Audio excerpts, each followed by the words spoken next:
My name is Dale Butland, and I'm Communications Director at Innovation Ohio, and I want to thank all of you for coming. This afternoon, IO is releasing a major report which we believe will add an important dimension to the public debate over hydraulic fracturing in our state.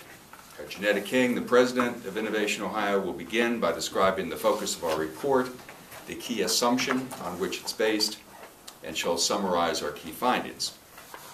I'll be back after that to summarize our report's 3 key policy recommendations, and then Jenetta and I, along with IO Policy Director Tara Goodnight and researchers Ben Payton and Jenny Brody, will be happy to answer whatever questions you may have. Jenetta? Thank you, Dale. So in front of you, you have a couple of things. You have our press release. You have an executive summary of the report. This report was rather long, so we did do an executive summary that's about 3 pages. And then you have the full report. And I'm, like Dale said, going to go over some of the findings of the report.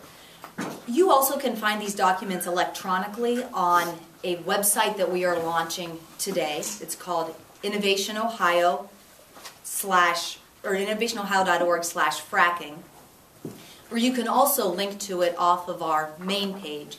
And so the report will be on this web page, the press release, the resources that we used to put this together, and additionally other resources. And then also there's an interactive map that will be on the web page that shows where these fracking wells have been permitted, where they are in the process, and we'll be updating that as the Department of Natural Resources updates their information. So the first assumption that is very important to address is that Innovation Ohio's report does not address the environmental impacts of hydraulic fracturing. As we say very clearly in our report, that creating jobs will do little good if we poison our people and destroy our state in the process. So IO believes that it's self-evident that fracking should be halted if it does in fact threaten public health and if the public safety issues cannot be resolved. And I think most people can agree on that assumption, and certainly it's where the public is. In the last poll that I saw on this, over 70% of Ohioans agreed that they wanted to stop fracking until these issues are resolved. But if these issues are in fact addressed and fracking does go forward, our key argument in this report is that the economic benefits of fracking should be shared fairly with all Ohioans, and the benefits should not be transferred out of state or allowed to flow down a one-way street in the direction of big oil. The natural resources belong to all of us here in Ohio, and therefore the benefits should primarily go to Ohioans. So let me give you a couple of our key findings that you'll find in the report. If we are going to develop sound policies for this shale boom, it's important to know who the major corporate oil and gas players are, what they are poised to earn, and the influence that they may have on policymakers.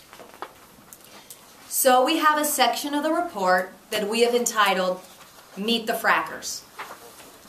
Specifically, we highlight 6 major companies that are the largest holders of shale acreage in the state and are poised to be the biggest players and reap the biggest rewards by exploiting these resources. As you can read for yourself, all of these companies are doing very well.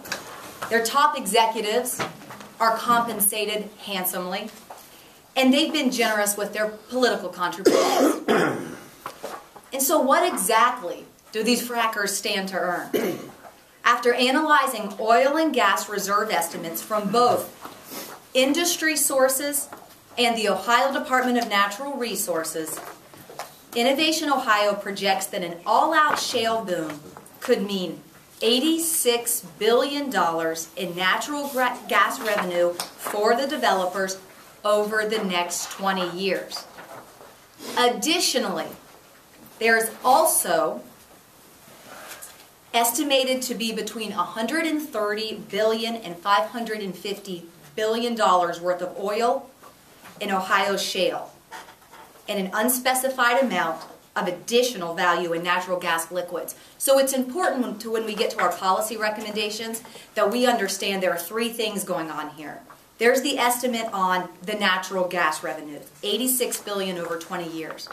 In addition to that, there are also the oil estimates. And the oil estimates are $130 billion, somewhere between $130 billion and $550 billion worth of oil in Ohio shale. And then the third component is the additional value in natural gas liquids, which is yet to be determined. So there are three separate things, and it's important to note the difference. And again, we are happy to go through how we come up with those estimates, because we did rely primarily on industry sources and the Ohio Department of Natural Resources. So in the question and answer period, if that's something that you all want to dive into, we're certainly happy to have that conversation.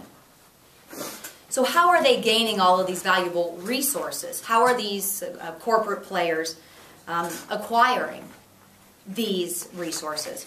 They are gaining this land and access through the signing of hundreds, if not thousands, of mineral right leases with Ohio's farmers and landowners. And what we have found is that such purchases in other states have resulted in unsuspecting landowners being taken advantage of by unscrupulous companies, and we think it's important that that does not happen here in Ohio. And while the centerpiece of the industry's efforts to sell fracking is the promise of tens of thousands of new jobs, there's currently no guarantee that these jobs will go to Ohioans. Indeed, anecdotal reports from areas where wells are already operating indicate that jobs often go to the experienced workers from states like Texas and Louisiana. And in fact, I personally have received a call about the concern that we're seeing in the eastern part of the state.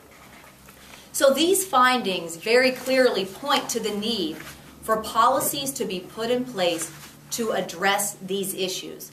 And now I'd like to turn it over to Dale Butland, who will go through the policy recommendations that are a result of our findings.